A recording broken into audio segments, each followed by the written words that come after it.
आत्मा चेतना के बड़े सच हैं। महाराज जी ने कहा, पूर्ण सत्य आवश्यक है। आपको अपने कहे पर जीना चाहिए। सलिल चंदन चर्चिताय नंदीश्वर प्रमथनाथ महेश्वराय मंदार पुष्प बहु पुष्प सुपूजिताय तस्मै मकाराय नमः शिवाय। रक्षा सूत्र चैनल पर सभी भक्तों का स्वागत है।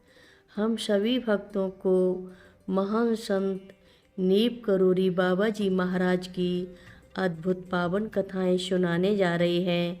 कृपया सभी भक्त ध्यान से सुने। महाराज जी ने कई अवसरों पर भक्तों के मन को चकरा दिया है। भक्तों के मन को कई कहानियों में वर्णित महाराज जी की लीलाएं समझ ही नहीं आईं।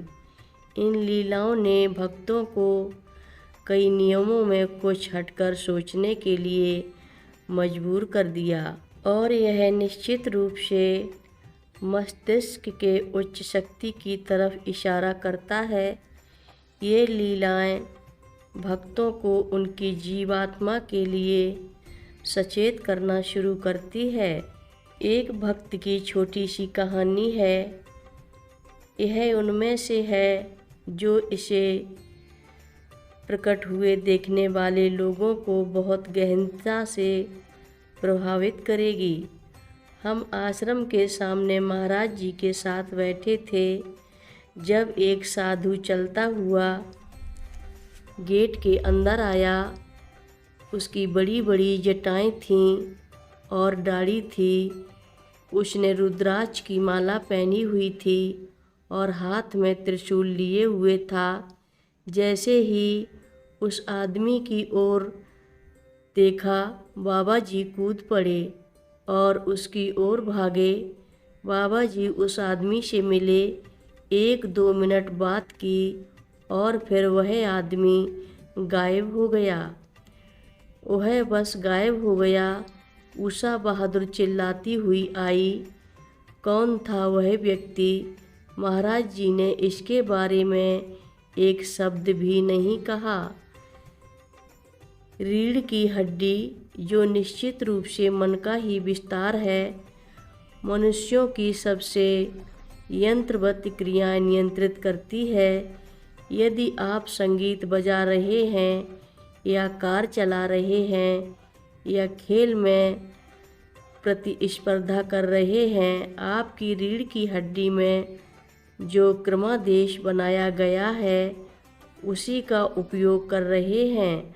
आपके मस्तिष्क ने आपकी रीढ़ की हड्डी को विशेष प्रकार से काम करने के लिए प्रशिक्षित किया हुआ है। यही कारण है कि हम अभ्यास और प्रशिक्षण में संलग्न होते हैं, लेकिन मस्तिष्क सोचने से कई अधिक कार्य कर सकता है। जैसा कि हम जानते हैं, सही ढंग से इस्तेमाल किया जाए तो मस्तिष्क के पास चीज़ों को बदलने की शक्ति है। मानव मन के पास एक पहुँच है जो कि शरीर से परे है। हालांकि इस पुस्तक का उद्देश्य मस्तिष्क के कार्य और चमत्कारों का वर्णन करना नहीं है, क्योंकि जो हम यहाँ खोज रहे हैं वह मन से परे है।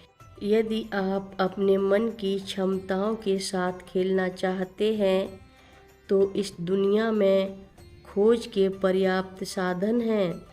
जो मन जीवात्मा आत्मा द्वारा नियंत्रित हो रहा है वह वास्तव में शक्ति का चमत्कार है। अपने मन को रास्ते से हटाइए, अपने मन को नियंत्रित कीजिए और आपको जीवात्मा की असली शक्ति का पता चल जाएगा। बाबा जी ने हमेशा लोगों को मार्गदर्शित किया कि वे अपने मन को सच बोलने के लिए क्रमादेशित करें। इस सत्य का एक तत्व बस ये है कि दैनिक सांसारिक कार्यों के बारे में सोच सही रखें, क्योंकि सोच ज़्यादातर इस बारे में होती है कि हम पूरे दिन में क्या सोचते और क्या करते हैं। सत्य सामान्य सोच से परे होता है। बुनियादी सच्चाई यह है कि आप अपना मन नहीं हैं, आप अपनी जीवात्मा हैं। महाराज जी ने कहा, सत्य सबसे कठिन तपस्या है। लोग सच बोलने के लिए आपसे नफरत करेंगे, वे आपको गालियाँ देंगे, वे आपको जान से मार भी सकते हैं, लेकिन आपको सच बोलना चाहिए। अगर आप सच्चाई से जीते हैं, भगवान आपके साथ हमेशा खड़े रहेंगे। भौतिक तल पर सच्चाई का पता लगाना इतना आसान नहीं है। सच बोलने का मतलब अक्सर यह होता है कि आपके सच बोलने से लोगों को धोखा नहीं मिलना चाहिए। कभी कभी सच वह नहीं होता जो हमें शुरू में लगता है, और सच तक पहुंचने के लिए बहुत प्रयास किए जाने चाहिए। हो सकता है कि आपको पूरी सच्चाई का पता ना हो, लेकिन सबको सच्चाई बताने से पहले हमेशा सच का अच्छी तरह से पता लगा लेना चाहिए। अक्सर आधा सच जानना सबके लिए समस्या पैदा करता है। मन कहता है यह सच है, लेकिन आप पूरी तरह से अपने मन पर विश्वास नहीं कर सकते। आपको अपने भीतर गहराई में झांकना चाहिए और आपको सच्चाई को पूरी तरह सामने आने का इंतज़ार करना चाहिए। सत्य का अध्ययन पुस्तकों के कई संस्करण भर सकता है। एक तो भौतिक तल मन के छोटे सच होते हैं, दूसरे जीवात्मा आत्मा चेतना के बड़े सच हैं। महाराज जी ने कहा, पूर्ण सत्य आवश्यक है। आपको अपने कहे पर जीना चाहिए।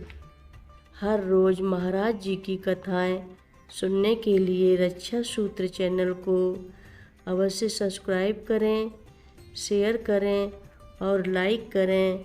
घंटी बजाना ना भूलें। कमेंट बॉक्स में लिख भेजें, जय नीम करोली बाबा जी महाराज। बोलो नीम करोली बाबा जी महाराज की जय बोलो।